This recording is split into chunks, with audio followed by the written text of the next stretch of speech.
So the next speaker will be Murtaza Majeed, who comes from Afghanistan, and he has been working with harm reduction and drug policy making and drug treatment. And since 2010, he's been advocating Ibogaine for licensed and prescribed medicine for drug addiction, and is going to work on an open clinic for drug addiction. So welcome, Matt. Thank you. Well, good evening, everyone. It's an honor to be among you guys, actually. It's been pretty amazing presentations done tonight. So I would just like to add a few minutes of presenting a new drug. Well, it's a medicine, we call it, for drug treatment. I would like to ask if anybody has heard about Ibogaine. Wow. And anybody has taken it? If I may, well, I've taken Ibogaine, so I've been initiated in Bwiti.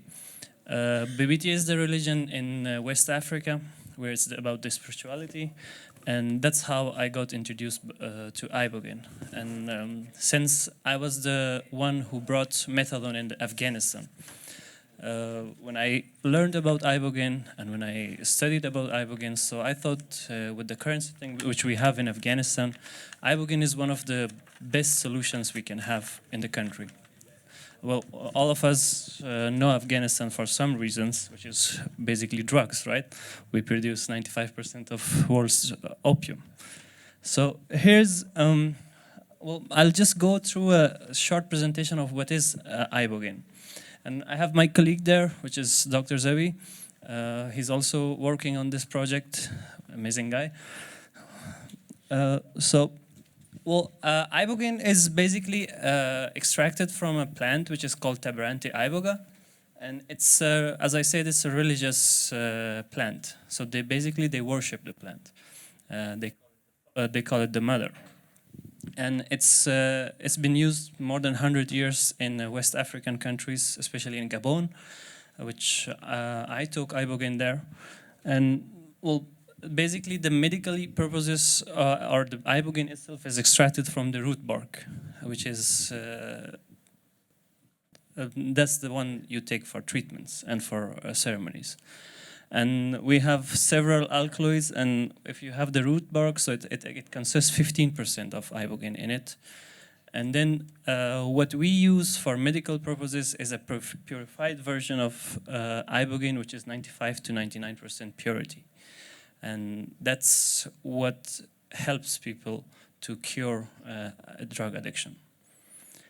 And that's the medical forms which comes to the countries, and it's produced in South Africa. And that's that's too chemical, but I'm a neuropharmacologist. So, I like to play with these diagrams. Well, a quick background about Ibogaine is, as I said, it was used as a religious purposes, and it was doing tripping, and they were doing ceremonies for spirituality in West Africa. But the most important finding was from Howard Lotsof, which he discovered in 1962 the drug addiction properties of Ibogaine, which I've been hearing that all of us are saying that we who takes psychedelics should initiate and take the cost to make treatments. And that's what happens with Ibogaine. Ibogaine is introduced by a drug user to cure drug use.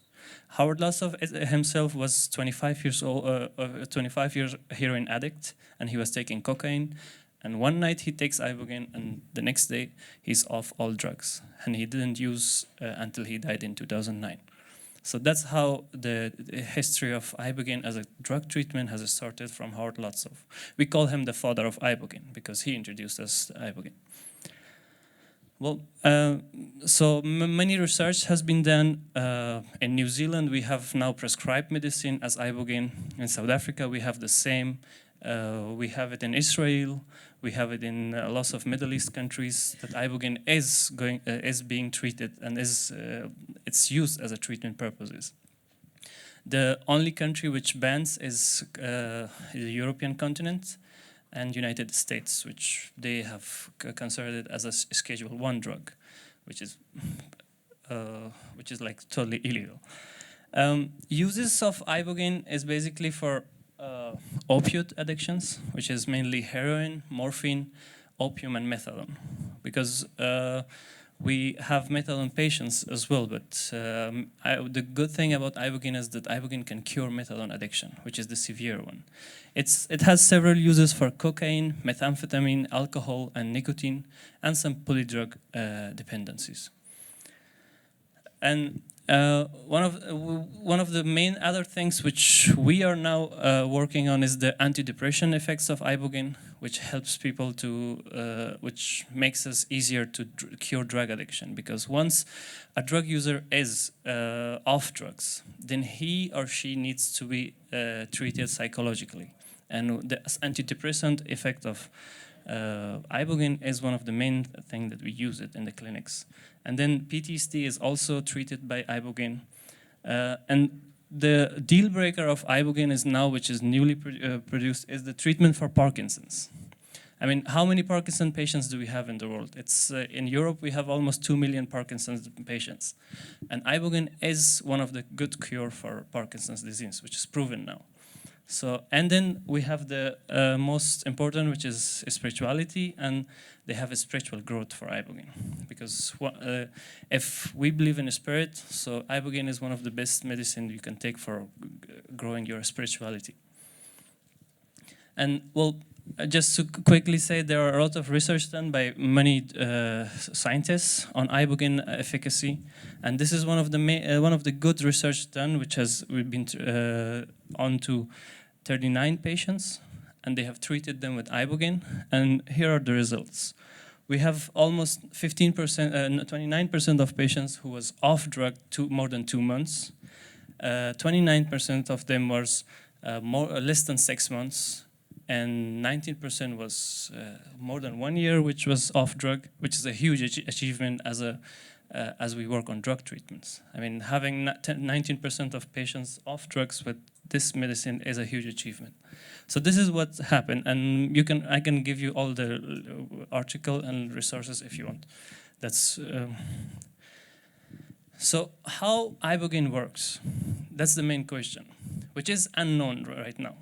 Well, there are some theories that it affects dopamine, it affects the opiate neuroreceptors, and the main effect of Ibogaine is on glial cell-derived neurotrophic factor, which is GDNF.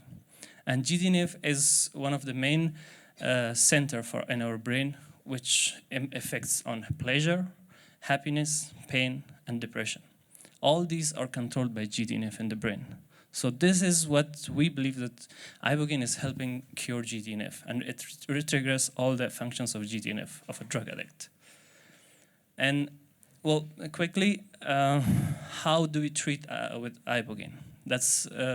Ibogaine has 3 phases of treatment. First is the visualization or awakening dream, which is 3 or 6 hours, cognitive evaluation, and residual stimulation. Well, a patient takes a medicine, and for 22 hours, he is under the effect of Ibogaine, and he sees or she sees awakened dreams. And then when he wakes up after the trip, there is no sign of withdrawal syndrome for drug addiction, especially with heroin. I mean, me personally working on heroin addiction, I've treated patients with 10 years. And after 3 nights, this guy never says that I've used drugs. He never goes back, and he feels renewed. So that's like, I'm not saying it's a magical or it's a miracle medicine, but it has some effects. It gives us a window or an opportunity to make the patient more reliable and more sustainable to our treatment plan. So that's the effect. Well, obviously, Ibogaine has side effects, which is nausea or vomiting, which is very severe. Ataxia is one of the main effects of Ibogaine, and it can cause bradycardia, which we have to be careful. And it can basically, if we don't take care of bradycardia, it can kill the patient.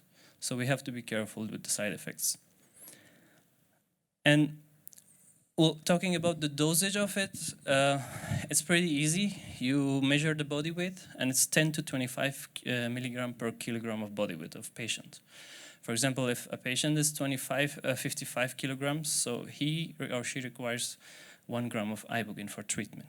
And it's one-time usage, and the advantages, like when he takes, it doesn't require any other treatment. So it's one-time fix.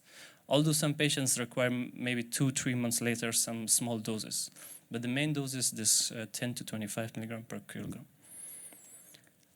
So, well, my main discussion tonight or today is Ibogaine for Afghanistan, because we are making Ibogaine available in Afghanistan, which is pretty cool. I mean, I would say coming from working in the United States, working in Europe, so these countries are banning all the treatments, which is effective and which has proven efficacy on the treatments. But when we talk about why Ibogaine for Afghanistan, so I would say it's a golden opportunity for the whole people who wants to treat people with Ibogaine. Afghanistan is a country which is mostly famous with all the news and all the bombings and the terrorism. So it's a corrupt country, and we have a third world country, which is one of the poorest country in the world. So when we argue, and we can have Ibogaine in Afghanistan, so why not in Europe? Why not in United States? Or why not in other countries? Because Afghanistan is making Ibogaine legal. So it is a great news for all of us, I would say. And well, while we were working on Ibogaine project in Afghanistan, we faced a lot of challenges. I mean, here's a small background about Afghanistan, which is world's largest opium producer. We produce 93% of heroin in the world. So that's basically like #1 in the world. And then inside the country, when we cultivate poppy, 10% of Afghans aged between 15 to 65 are using this heroin inside the country. So it means we have a huge problem with drug use, and we have a huge problem with addiction in that country. Where we last research, which has been done by Ministry of Counter Narcotics, it shows that from 350,000, it increased to 75% of rate by 2005, in just 3 years. The first research was in 2003, and in 2005 it was a 75% increase in drug use, which is quite alarming in that country.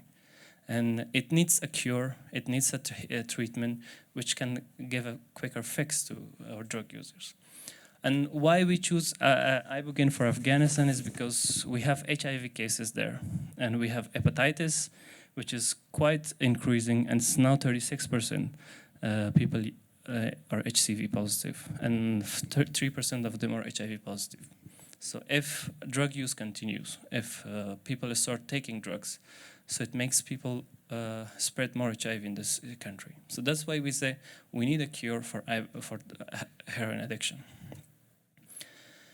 Well, these are the background of Afghanistan. I mean, that's the problems that exist. And there, of course, in those countries we have challenges. And the main challenges are that we don't have an adequate skills of addiction. We don't have a good treatment model in that country.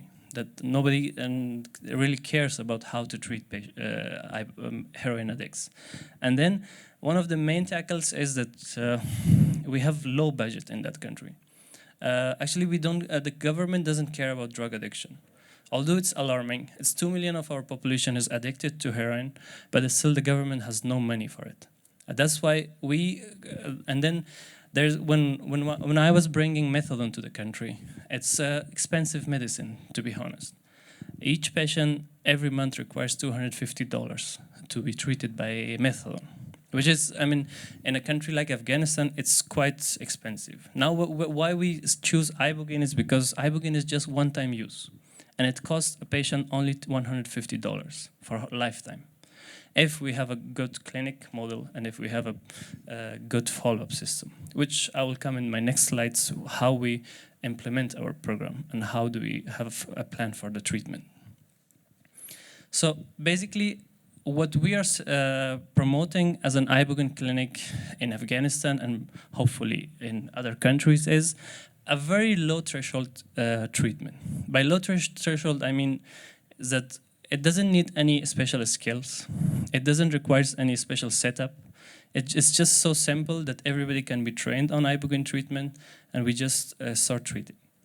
And then once we have started the Ibogaine project, we have other population who's at risk, as I mentioned before, with people who live with HIV or women, which is one of the most discriminated population in that country. And they are also drug addicts.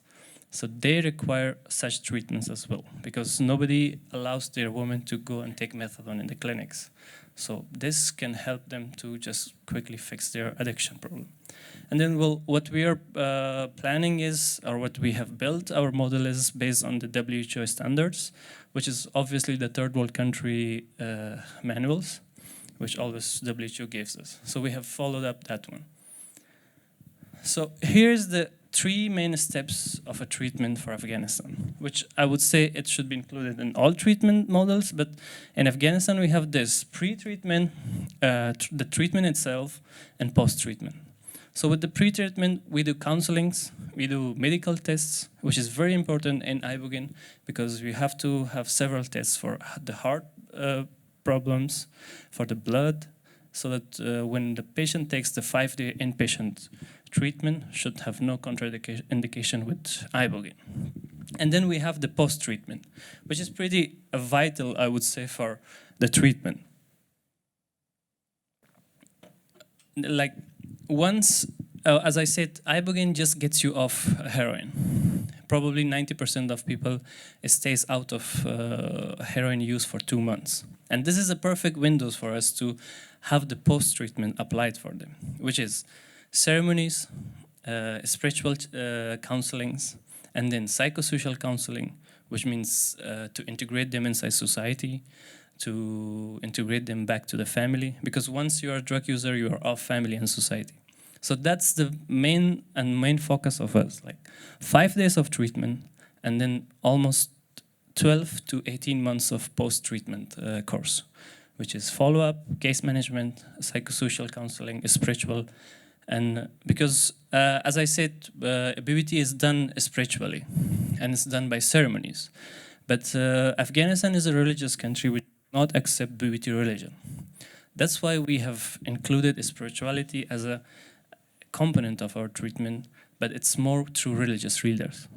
The religious leader would come and talk with the patients, and they will initiate them and put them into the society. So that's what we are aiming to build the model. And to answer the question again to why Ibogaine treatment, first, it's cost effective. It's very cost effective for our country. It's one-time treatment, as I said before, and it doesn't cost too much. It's just $150 per patient. And then when you speak about Ibogaine treatment, the best results have been done by heroin addicts. People who use heroin have got reply on Ibogaine treatment. That's why in Afghanistan has a pure heroin. The purity of heroin on the street is 70%, which you can find hardly in Europe. In Europe, the purity is 5 to 10%. So it means if we have such a pure heroin and we treat people with Ibogaine, it makes the life of drug users very easier for the treatment. And then the governments support detoxification. I mean, I'm one of the guys who are against detoxification, but because it's so inhumane. But then when they support detoxification, so we present them a detoxification which is more humane for us.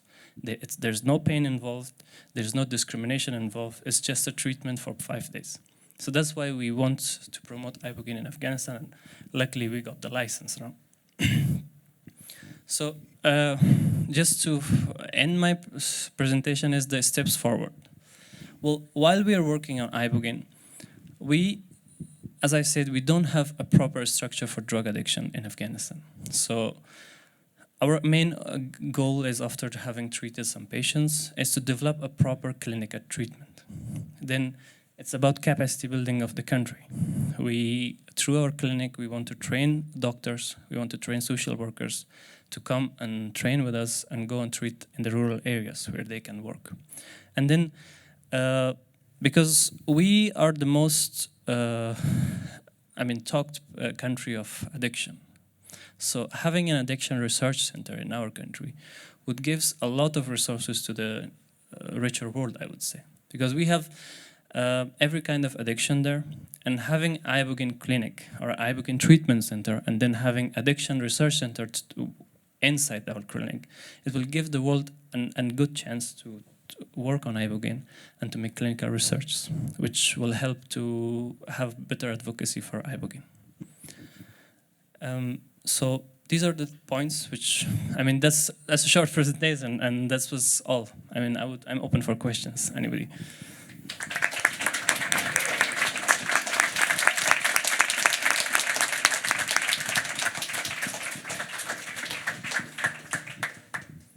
All right, Juha has the mic, so if you have some questions, feel free to ask. I have one question, because we met at the end of last summer with Murtaza, and you were leaving to Afghanistan then, and now you came back like this winter, and you were able to get the license for Ibogaine treatment. So I would really like to hear about how the process went and how you were able to get the license. All right. Well, it took us 7 months to come to this point, actually. We started back in 7 months ago, and then it's true, there's a lot of paperwork, to be honest, but then through advocacy and through presenting lots of papers, and then having support of some civil society, that helped us to bring Ibogaine, basically.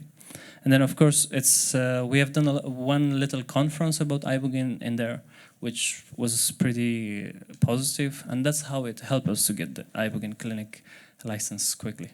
Otherwise, it's not easy. It might take you, well, working on methadone, it took me 5 years to bring a methadone to the country.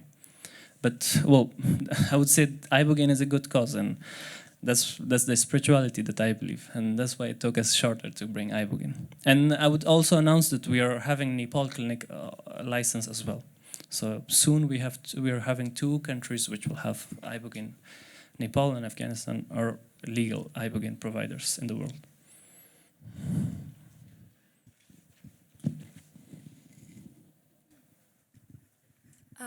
You said there's been 75% increase in heroin addiction since 2005.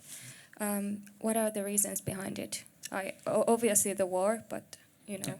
That's the main reason, actually. We have 30 years of war in the country. And then first thing is the war. Low economy is the second reason. And then the availability of drugs in that country is a main reason. Because the last research on 2011 said that 10% of opium produced in the country are used inside the country.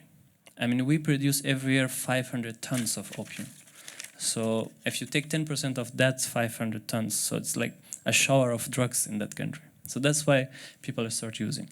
With the low structure of the society, war-torn country, and availability of drug in the society, that makes it very easy to access, and a lot of youngsters are taking drugs there. That's why.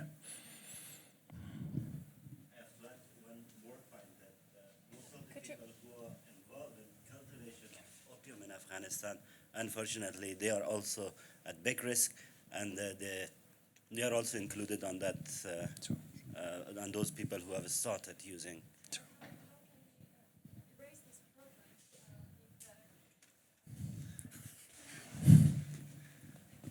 But how can we erase this problem without the, situations changing around it? Well, conditions changing around it. The main discussion we are making for changing this tide of drug addiction is because the Western world is focusing on Afghanistan to eradicate poppy. They say no more drugs. The war on drugs is mainly the war on Afghanistan. So we say, well, enough of talking about importing opium. So now let's talk about the people itself and being suffering. So having this in mind, we say, well, make good treatments available. Make resources. For example, every year for eradicating poppy, the governments spend $15 million. We say just give us 10% of it, and we will prove that the addiction can decrease by decriminalizing drug use, by advocating inside the society, and by providing good model of treatments. That's what I'm saying. So I hope they are listening. But because, I mean, opium is a big business. We have to be honest about it. It's one of the main businesses in the world. So talking about legalizing do the stuff and talking about bringing treatment will always give headache to the smugglers. They will not allow us to do that as long as we don't have a good governing system. So yeah, corruption is main reason that's not being stopped. And then giving more pragmatic harm reduction approach to drug use might decrease the addiction, I would say. Thank you. Henrille. Yeah, since psychedelics have a tendency to cause like spiritual and religious experiences outside of like traditional ways, has there been like opposition from that viewpoint? Because as you said, it's a very religious country, and also if there's been other kinds of opposition, I would be interested to hear about this. Yes, if you talk about BWT and psychedelics, it's a no, directly. Nobody would allow you. But what we are doing in that country, I mean, that religious country, Islam is also a spiritual religion. So when we talk about Ibogaine, we talk about spirituality. And religious leaders in Islam can also promote a spirituality of psychedelics. And that's what we are promoting right now in Afghanistan. We got support of religious leaders who are helping us to raise this awareness that this is something that's secure and this is spiritual. Like an additional question, among the religious leaders, is it like acknowledged that these kind of medicines can cause religious experiences regardless of the sort of which religious frames it?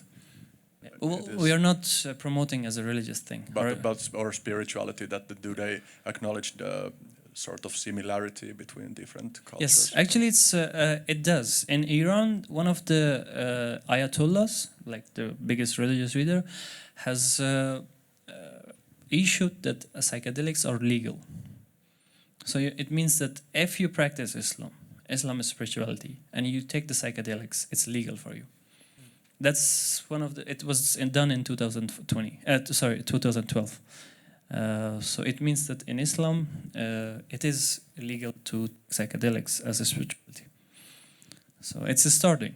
People have been using. I mean, if you take the history of those countries, we are producing one of the best hashish or marijuanas in the world, actually. So I love it. So that's why. I mean, there have been a lot of practices. Sufis are there, and they are taking marijuana to practice Sufism. So it's an accepted factor there. Although it's hard to talk about it, but when you talk it clinically, and when you talk it, well, we are taking spirituality into medicine, then nobody stands against it. So far, not yet, but hopefully they don't stand in the future.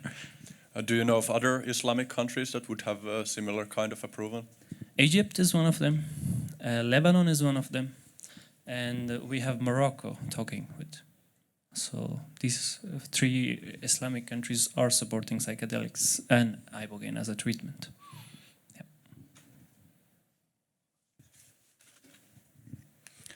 Yeah, thank you for this fascinating talk and the great work you're doing. As a researcher studying psychotherapy of PTSD, I was interested, you mentioned briefly that there may be some potential for post-traumatic stress therapy, also from Ibogaine. Is there some studies ongoing, or is there something you could say about that? Well, I don't have any research on that, but it's it's one paper which has shown that it affects people. Like after being treated on Ibogaine, people have shown low PTSD. For example, patients who have been severe post-traumatic stress disorder, after Ibogaine treatment, it has lowered the amount. And there is a batch of patients in South Africa. I would say it's 49. It's not published yet, but it's my friend who's saying this. And after post-treatment, 90% of them was suffering from depression. But after the treatment of Ibogaine, it became 40% now. He's going to publish it. So that's what. But the effects on how it works, I cannot tell you. I'm sorry. Thank you. Are you just doing the clinic, or are you also doing research? Both. Clinic first and research then. Because we need to present to the world as well that how it works. Because nobody trusts Ibogaine as a treatment as long as they see it. So having run this clinic, the next model, after 1 year, we would publish the papers on how it works and the success rate of our treatments. Hopefully it's a good research then. I hope we have success rates.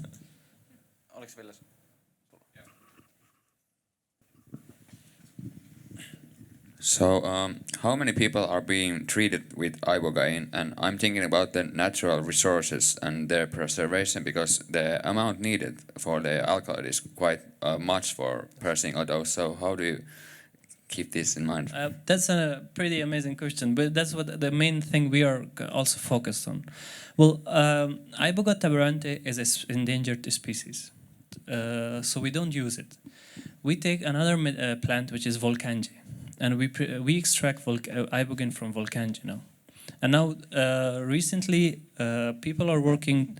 If the United States give them the license to work, they're producing it clinically. So it's a synthetic one. Just to add, the synthetic one has more lesser bradycardia, and it has lesser vomiting or nausea. That's one of the good things with the clinical thing, that they are removing it.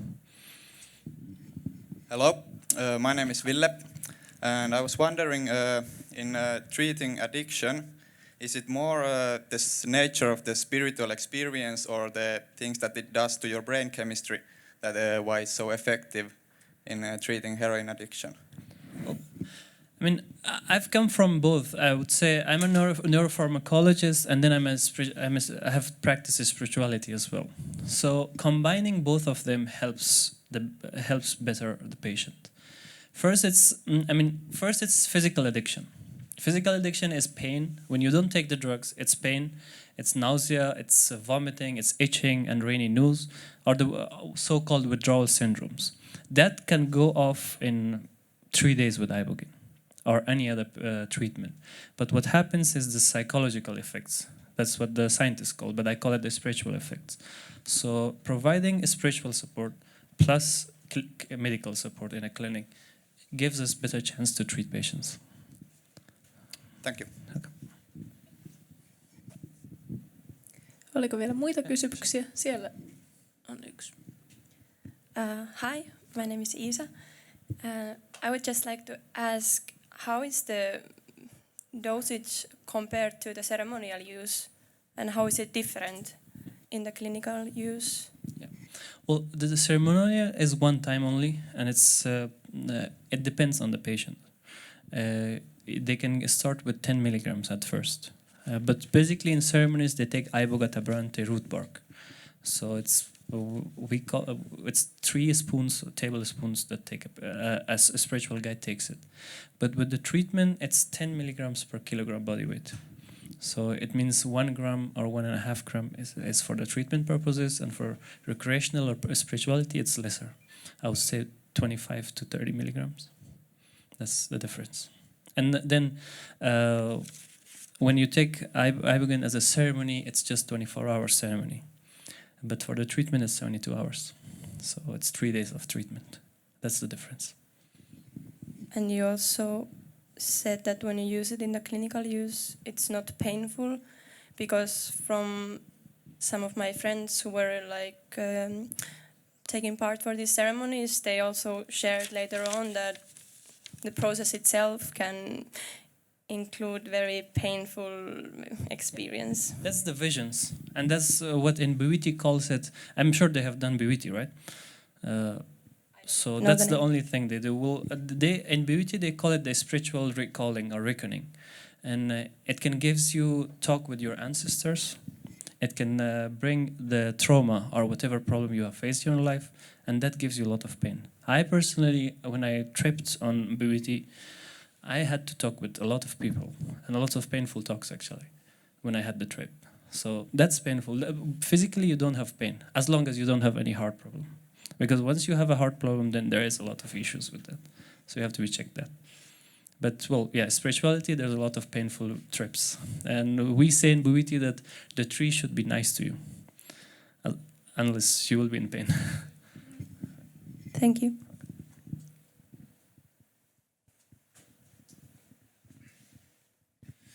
How about a person who'd be completely non-religious, drug addict? How would you treat such patient? Well, by clinic, that's all. We take as I said, the pre-treatment tests. Like we do the counseling, we do the heart checkup, all the blood tests. We measure the body weight, and we give the medicine. That's it. And then we give them psychosocial counseling at the end of the treatment. So the model is not for religious people.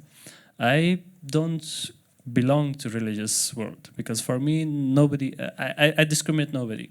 So for me, it's the treatment which matters. If somebody is religious, well, we give them spiritual counseling. Otherwise, if the guy say, I don't believe in God, which is fair enough, he needs clinical treatment, right? So that's a total clinical treatment for us then. Oliko vielä muita, jotka haluaisivat kysymyksiä? Hi, I'm Sakari. I'd like to ask, what is the treatment setting like? In what kind of environment you give the Ibogaine, and is it an individual treatment, or do you use group treatments? Yes. And also, how do you monitor the patient during the treatment? I'll talk first generally how the treatment is done all over the world. It's an underground treatment for now.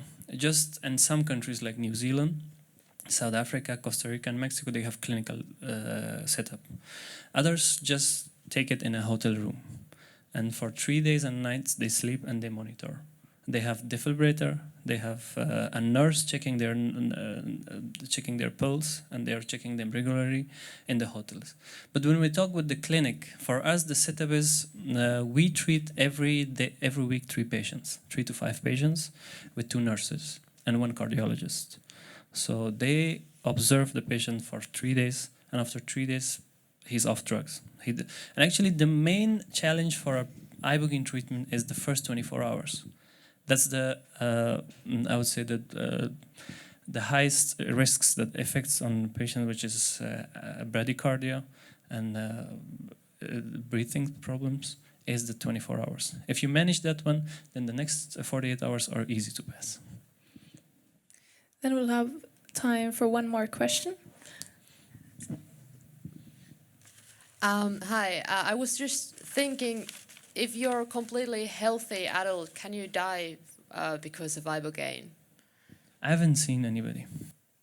So you have to have like some kind of heart problems? Yeah, the only thing that's, or some respiratory problems, like with breathing, if you have some problems like that. And that's why we check it. And whenever we say to our nurses, like the pre-checkup or medical checkup is vital to the treatment. If we give them bad checkups, then we might kill patients, and that's what we don't want, right? So a young, healthy guy would not cause any problem. But the thing is, once you're a drug user and living in those countries, I mean, not only those countries, every country, you're on the streets, you have poor diet, and then you lose weight. So these things are important factors to take in mind before giving the patients the treatment. So if you manage this, then it's fine. It's totally fine. Thank you. Thank you. We'll still have quite a lot of time like after these lessons, but we were thinking of having the next lecture right away, so that we'll actually get some time to eat again and take a little longer break after this next one. So thank you so much. Thank you so much for your great time. talk. Yes.